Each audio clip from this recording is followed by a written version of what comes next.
Welcome everybody to Fanfare for the Common Person. My name is Jim, and today I will be reviewing George Orwell, 1984, and Brave New World by Aldous Huxley. Two little gems we'll be reviewing today. Let's go do this.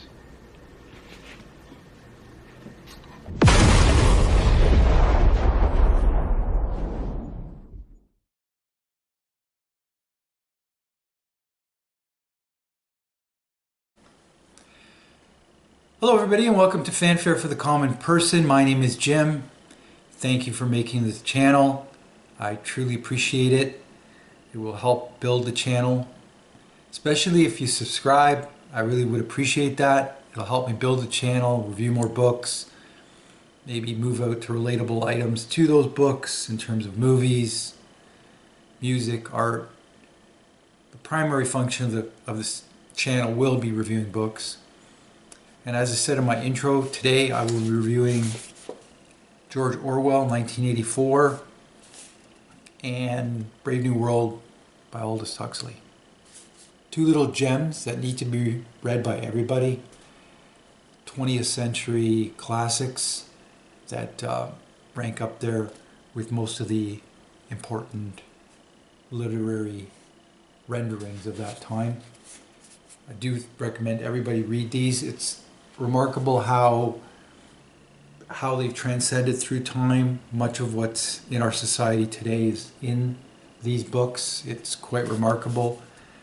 The aspects of these books in terms of control, fear, it's quite astonishing. So I do recommend everyone read these books. I will elaborate a little bit on both the differences of the books, but how they converge with the same idea of control. And probably you'll notice a lot of things in both the books, if you've ever read them, that there's many aspects of our society today that are truly reflected in these books that are astonishing in terms of how we are controlled today as well. Because we are controlled to a lot of things that we encounter in our society. So yeah, it's important we get these read and try to understand them. So both the novels are dystopian worlds. They are in a way crafted, the societies are crafted in a way to control people in a way that's quite harsh, quite demeaning. The aspect of personal freedoms are taken away either through pleasure or through direct control. George Orwell is a totalitarian piece, where Aldous Huxley is more control through pleasure, and it's a different sort of take on control. The two novels do converge into that area of control, just get there a little bit differently. So these two and you know, this type of genre, dystopian genre, you can find a lot of this in our modern day literature and art and music and many other different parts of society where we see dystopian language, dystopian landscapes. We can recognize it quite often. You see it in the media, movies and sort of TVs reflect a lot of what has been rendered in these books. So the one thing about these books, it's about power and what can it, how it, you know, what does it do to us? And it warns us about what we're willing to give away in these types of environments.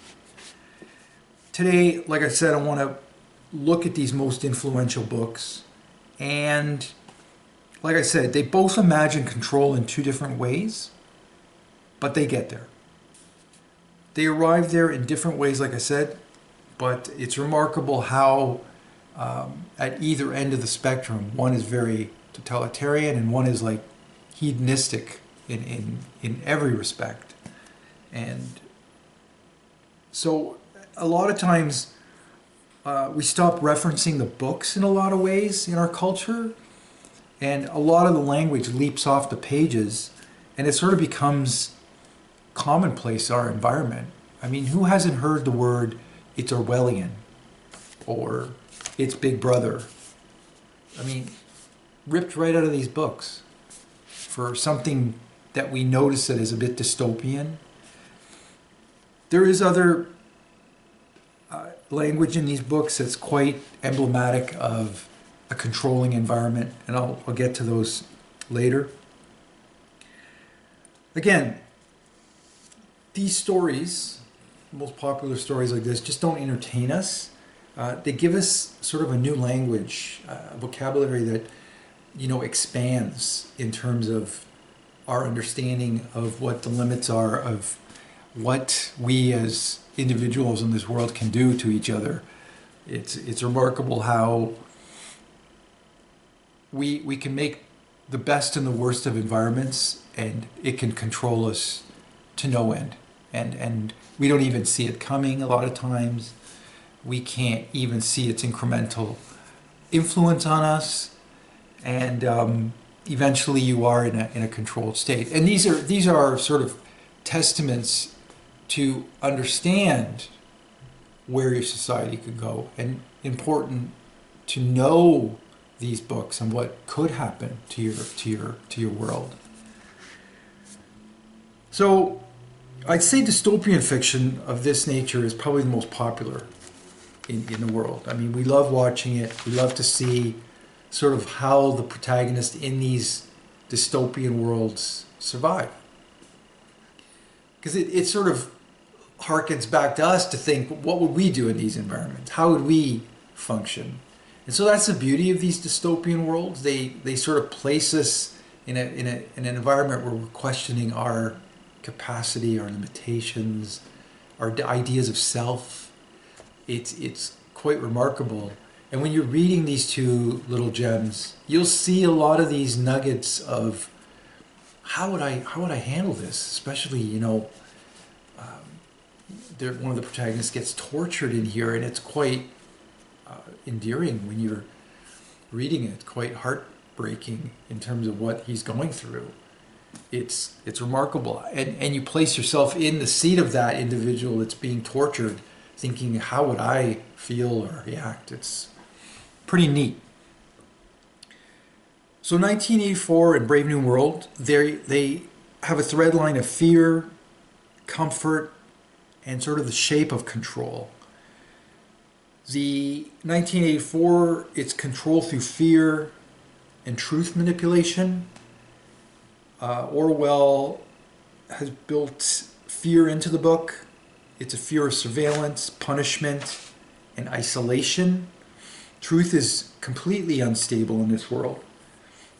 Two things can mean two different things, but hold the same concept. It's quite remarkable in terms of this sort of thing, this truth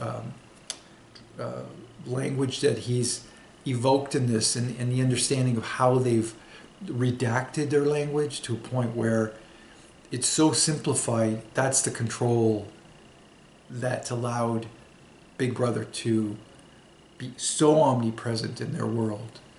And speaking to Big Brother, he's the prevailing sort of overarching entity of the Brave New World. There's this, we don't know if it's an individual, but definitely it's the institutions of Brave New World that create this omnipresent individual or institutionalized entities that are watching everything you do in George Orwell's world. There's TV sets they're weary of, telephones, there's helicopters that float into the city to look into people's apartments. There is a scene where they do blow up a apartment. It's quite graphic. Limbs are flying all over the place. And you'll see when you're reading the book, the protagonist has to sort of hide from doing what he's doing because he gets into a particular salacious aspect of writing, which is disallowed. It's not allowed in the society. Writing has been banned. And he takes up a diary where he's keeping every one of his thoughts. That is a taboo of magnanimous, you know, it's punishment by death in a lot of cases. So again, in Brave New World,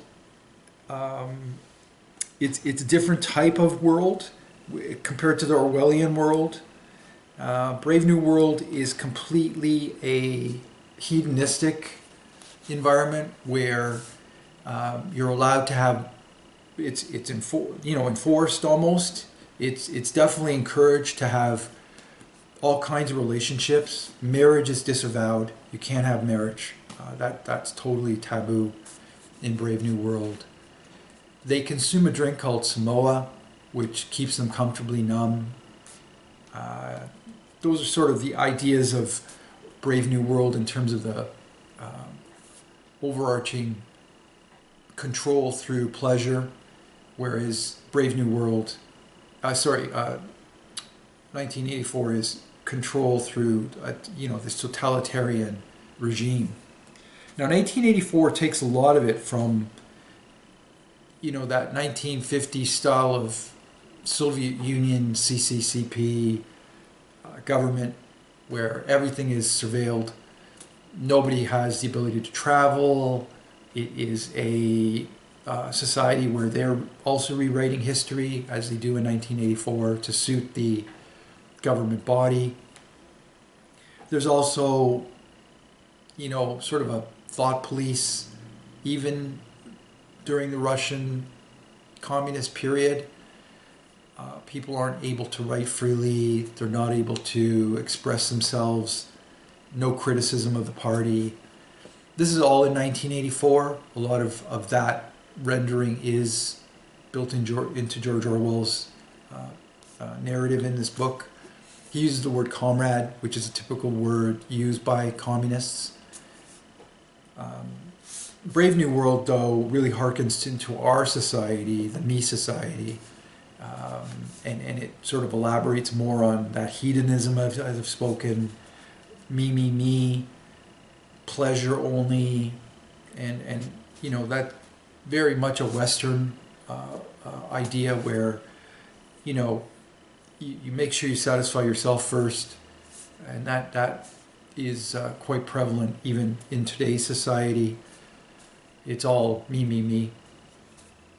And so they're talking about, in a lot of this stuff, feelings, that truth is being managed through language, and it's being shaped in 1984 and both Brave New World. The reality itself is unstable a lot of times in both of them.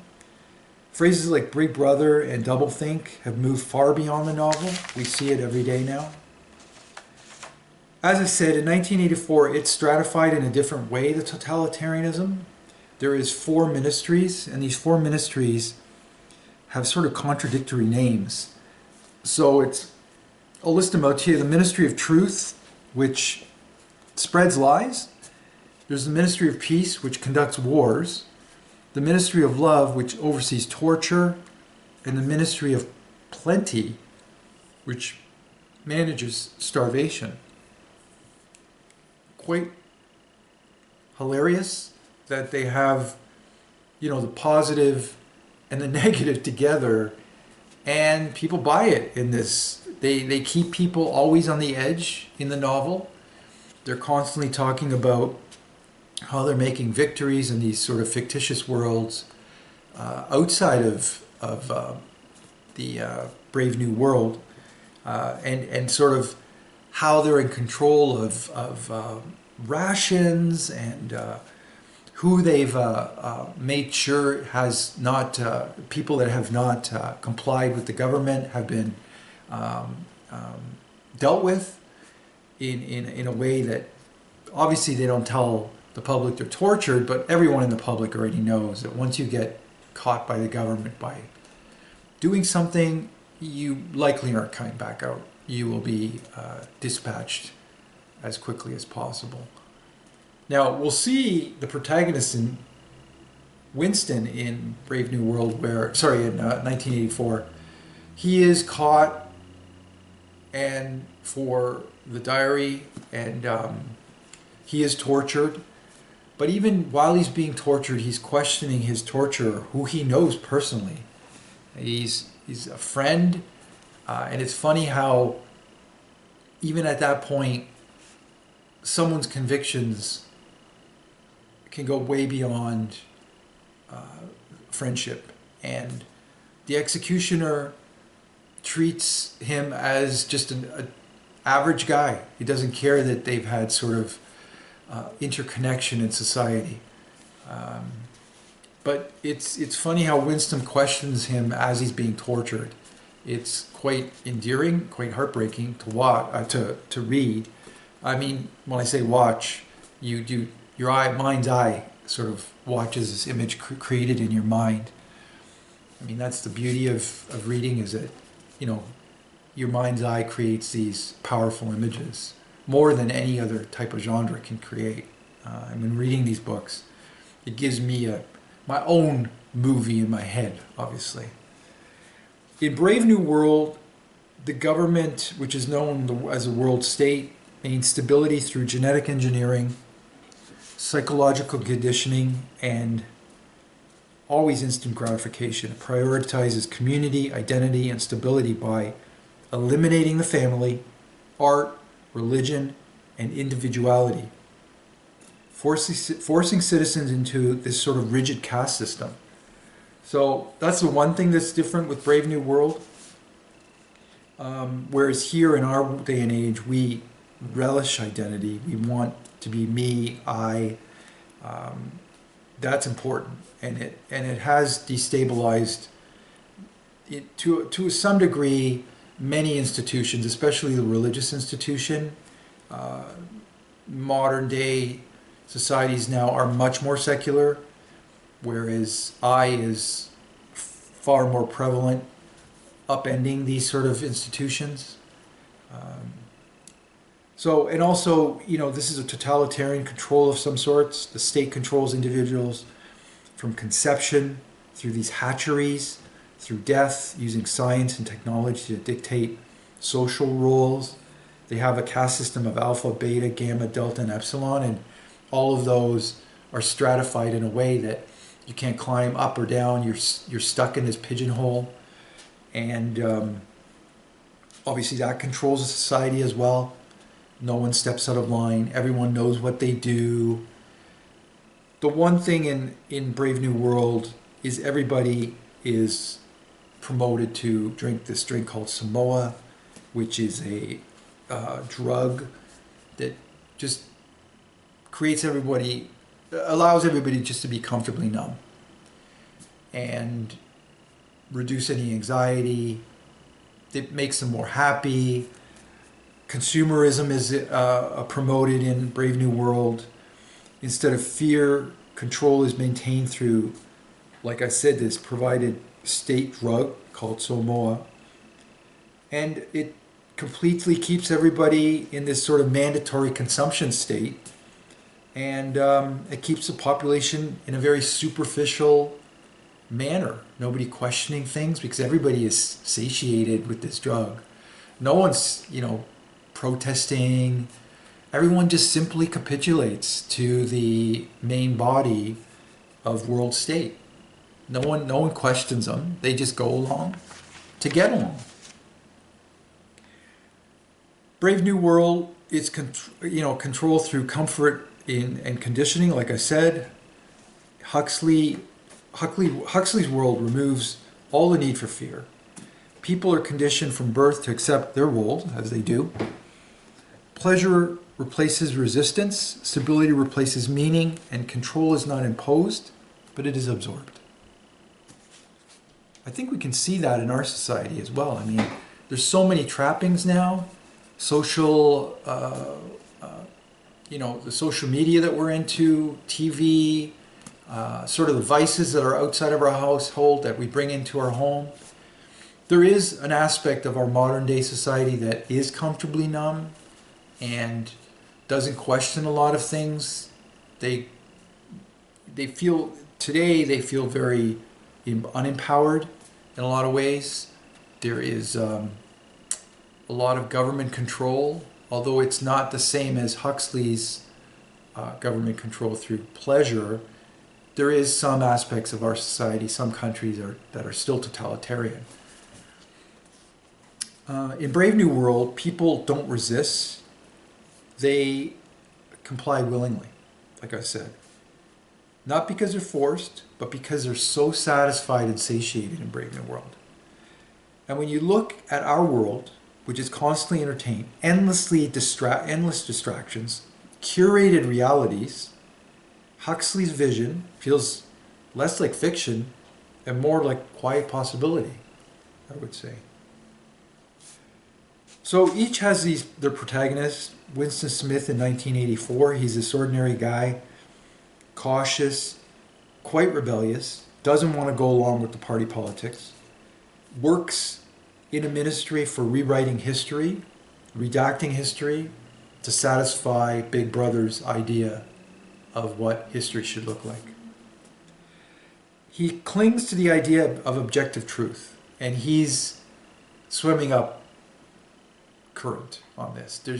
He's just too little in terms of the grandiose scale of this. And at the end, he is caught, and he is rendered incapacitated by the greater powers of Big Brother. He struggles to maintain some reality of his world. And that's why he takes up a diary, just to keep his thoughts and just try to stay in the moment. He reflects on his past, especially when he's tortured. He is deeply regretful of how society has become, where complete control has taken over the whole society and no one can budge an inch. And I mean, we have those types of societies today across the world where the public is completely controlled. And there's even societies, there's countries where they've taken the best of Huxley and they've taken the best of George Orwell, where they're completely totalitarian as a government. But they've given elements of a market economy to these places where you can still watch a crazy, stupid TV show, movie, buy the latest fashions, watch, the latest TV programs that are mostly just, nothing of depth. They're just completely devoid of any kind of meaningful entertainment. It's entertainment in sort of this Panamint circus idea where, you provide them with cheap entertainment, free bread, as the Romans did, this Panamint circus idea, and then you satiated them. They don't want any more. As soon as their bellies are full, no one's going to rebel. So it's interesting how we do still have both of these books in our environments. Even in our North American environment, there is aspects that are dystopian about our governments and our institutions that does create caste societies here. I mean, especially the wealth gap.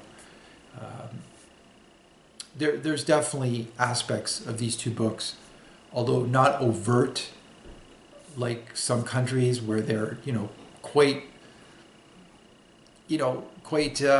free to tell you exactly how they feel and how they're going to control their countries. You don't have to agree with them, but that's just the way they handle the truth. So again, 1984, totalitarian, it's a party state, constant surveillance, strict class hierarchy. History is rewritten to suit Big Brother. It's a society that's very rigid. It's watched and enforced. In Brave New World, it's a technocratic, caste-based system. We have that here now. There is a very technocratic state as well in a lot of institutions, especially places like Silicon Valley, and just a lot of industry. And people are engineered into roles of alpha and epsilon. There's no traditional family, religion, or deep relationships. Society is stable, efficient, and emotionally shallow. The one thing out of Brave New World that's interesting is it talks about sort of the eugenics of that age. Eugenics, which started in, I think, in the late 1800s, went through right to the 1960s. You know, these were mean-spirited programs, eugenics, where certain people were sterilized to make sure that they did not propagate and reduce the intellect or gene pool of the stronger parts of our population. You know, the more educated, the stronger individuals, maybe physically. But definitely people that were low IQ. And there's an aspect of Brave New World that has this eugenics idea. I mean, the famous individuals for this were obviously the Nazis, and their idea of cleansing the world of a certain population. The Nazis did it in a sort of mechanized manner, but there's governments throughout the world, North America, Europe, where they believed in eugenics, and they had this in their government doctrine that there was a need and a desire to keep the population as, let's call it, pure and less likely to be degrade the population mentally, let's say. You know, like I said, individuals that had mental issues, they would definitely be sterilized so they couldn't marry or, you know, propagate with somebody else. They did not want a new generation of individuals that were less than. So there's a lot of aspects in Brave New World that sort of touch on eugenics. If you've never heard of eugenics, I recommend you look it up. It's quite a hideous part of the past. It's quite remarkable that individuals bought into this that were enlightened. And it's crazy that it was still on the books in the 1960s in some places in the United States. It's remarkable, and I do recommend you read some aspects. I do have a few books I could review on this if you like. Just let me know down below if you'd like me to expound on eugenics in some really good books. It's a remarkable piece of our history that a lot of people don't know about. Outside of the fact that, if you ask somebody about, the reduction of the population based on X, Y, and Z, a lot of people point to the Nazis. But so it's an interesting part of Brave New World. So the one thing that's interesting about the two books is the language they expose us to. And there's an aspect in 1984 called Newspeak, where it reduces the ability to think critically. And modern day Newspeak, as we can see it, and I'll sort of expound on that a little bit, is sort of the manipulation of language by political and corporate or social entities to restrictions through, redefining reality and the limit of permissible discourse. It involves using euphemisms, sanitizing the language, and changing definitions to make it comfortable for ideas that are difficult to express or even conceive, often focusing on sort of unspeak, replacing words to alter perception. Some modern day newspeak that I can refer to would be things like political correctness and social justice in our environment. Proponents and critics argue that we need to replace words like blacklist or master and creating new terminology, sort of general neutral language that sort of doesn't trigger people. This is important and in its form of engineering the thought and restricting speech. we have that today. You know, there's bills that restrict certain speech, just similar to, you know, what we see in 1984. Now, probably not as heinous as 1984, but having said that, it still has a strict restrictiveness to freedom of speech. When someone dictates to you how you're going to speak, that is a totalitarian control mechanism. There should be freedom of speech, whether it's, you know, it can't be harmful, but at the same time, there has to be a vehicle that allows for the freedom of speech. There's political euphemisms, sort of things like abortion, which is reproductive justice. There's things like surgery and sterilization, which is gender affirming care. Things like civil death is collateral damage. You'll see this in newscasts now. Torture is enhanced interrogation. When you hear that, you'll know that it's torture. You don't have to be imagining anything different. And I have heard these in newscasts. It's quite remarkable to see how they engineer the language. And there's, you know, obviously corporate, bureaucratic speak, where layoffs are voluntary separations, which is hilarious. There's propaganda, which is strategic communication. Heard that quite often.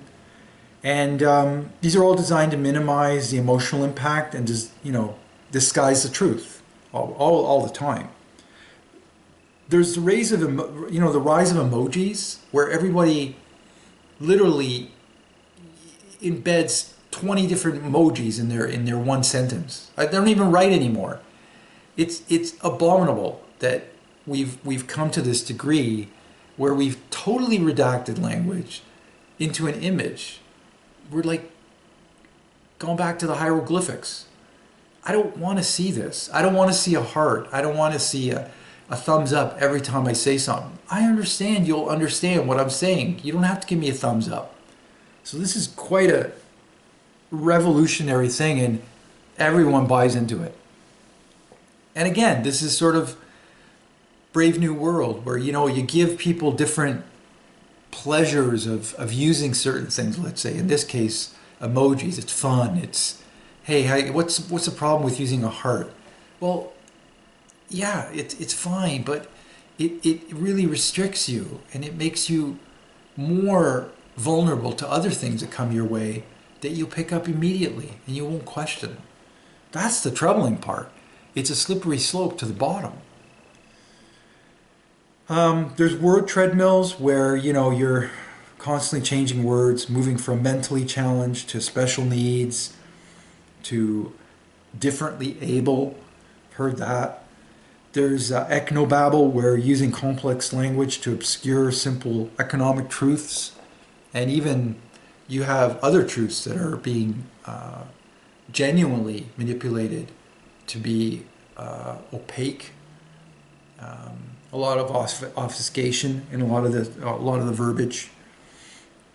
And then there's sort of the limitations of vocabulary with hashtags and emojis and all kinds of stuff that you're never going to get the nuance that you want the way words describe certain things.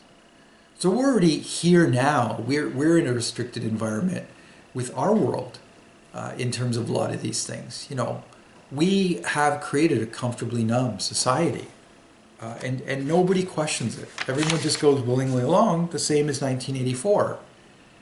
And you know, it's remarkable that no one stands up and questions this stuff. They just willingly go along, and you know, they don't try to elevate themselves. There's also this aspect of doublethink in Brave New World, where you accept contradicting information and you hold the two contradiction simultaneously, often through media repetition and the phrase like safe and effective. Big Brother, like I said, wants this design because it allows for further control of people. The less you have in the language, easier it is to stream people down one channel. If you have, you know, instead of good, you have ungood versus excellent and great and beautiful. You just have ungood, good and ungood. And that's something that's in the novel that you'll get to understand. So the key contrasts, Orwell feared the truth would be hidden from us. Huxley feared that we wouldn't even care enough to look for it. One world control through pain and the other through pleasure. And both raise the same question: who and what happens to the individual under this pressure? Why these books matter? They matter quite a bit, and once you read them, you'll see how much of the inside the book reflects our day and age today, and how it's dangerous. There's a lot of dangers there that we're not careful right now with, in terms of making sure we understand where we are. Much of what we see today are echo chambers where we are all in small, isolated, curated groups. Our own delirium of reality has come up in a lot of cases. Sort of this hyper-Plato cave where more often no one wants to see the truth or the light. They'd rather be back at the cave looking at the shadows. Algorithmic filtration or navigation of social media, liberal versus conservative, Democrat versus Republican, secularism versus religion. A sort of new nihilism is now ever more present. Competing versions of reality, constantly bombarded, comfortably numb. We're only interested in vices like drinking, recreational drugs, casinos, binging social media like Netflix and other streaming. The big one is erectile deficiency. I don't get this one. It's advertised all over the place. Again, back to the hedonism. I'm not sure how these vices have become so prevalent in our society that it's completely controlling many individuals. It's remarkable with men and casinos in terms of how many use it and how destitute they've become. It's crazy. There's societies where they've taken a bit of Huxley and a bit of Orwell, and they've managed to have, like I said, a totalitarian government with this completely capitalist society underneath it, fully controlled by the totalitarian in terms of what they can see, what they can consume, what they can get into. But that's perfectly fine as long as there's no political unrest. There's lots of countries out there that are doing this right now. There's endless ads for Botox. We've become a sketcher society where everything is frictionless. No one wants to bend down and put their shoes on anymore. Everyone is completely disheveled in many aspects. Many people just willfully, I hear this, ignorance is bliss. Well, that's what you're going to get. You're going to get a brave new world. At times it feels closer to Orwell, but at other times, like I said, it feels more like Huxley. It's hard to discern sometimes because our society is moving between the two areas, and it's sort of indiscernible. The totalitarianism and sort of this freewheelingness can operate so close together. It's remarkable. As AI begins to generate, curate, and shape information, what is going to be the truth? This will challenge, especially as we lose control of knowledge, systems, and community, industry, and government, and much more. Who defines it? Who will be the gatekeepers? How do we verify it? Who will be the thought police in the future? They're coming. I mean, some of these bots already are thought police. Some individuals use them as their friends now. We're one of the most isolated individuals in the world now. The question for us right now is just what is real? It's how we decide what to trust now. We're more, like I said, more emotionally, more connected than ever before, but yet so much more isolated. And these books talk about that isolation, both in Brave New World and in 1984. The tension sits directly between Orwell and Huxley. So what makes both of these novels endure is not the systems, it's the people inside them. Because we can see the people in ourselves. And that's what's enduring with these books. We see what could happen. We're afraid of it, I hope. Winston, Bernard, John, they're not powerful. They're trying to make sense of the world they've been given. And that's what makes the stories feel more at home. These two big books don't compete. They complete each other. Together they ask, will we lose freedom or give it away? And perhaps more importantly, will we even notice it when it happens? Have we noticed that we've given away our freedom? I don't know. I think we have. I try to be very mindful of keeping my particular freedom close to my heart, because I don't want individuals taking it or institutions. But some of it's out of our control, because we may vote in the wrong party. We may become friends with maligned individuals. All of this can happen and bring us to a point where we wake up the next day, the world is a totalitarian world. So I can recommend 1984. There is a, it's one of the best versions of movies. It's by Michael Radford with John Hurt and Richard Burton. It is great. It's true to force. It reflects 1984 George Orwell pretty close. It's really, really well done. Brave New World, though, has never been adapted to cinematic release, although there's several directors, including Ridley Scott, that have expressed interest in making the movie of Huxley's novel, but it's never come to fruition. There has been some television shows that have been kind of adapted around it, not quite exactly to the book, but nothing has come of it yet. I mean, there's tidbits and tads of stuff in TV and movies and that reflect a lot of this, but you don't have to go far for Brave New World. Social media is the Brave New World. It's right in our hands with our devices, our computers. You don't have to go far anymore. It's right there. It's right in front of our face. Most people are so consumed with it that they don't even realize they are in a Brave New World. And to some degree, a totalitarian world, depending on specific areas of the earth that you might live in. So again, thank you very much for coming to the station. I'm going to leave it there. I really appreciate making it to the channel, as I said. Please subscribe if you can. I truly appreciate it. I really want to build the channel a little bit. And if if you can give me a comment down below, pro or con, I'm fine with either one.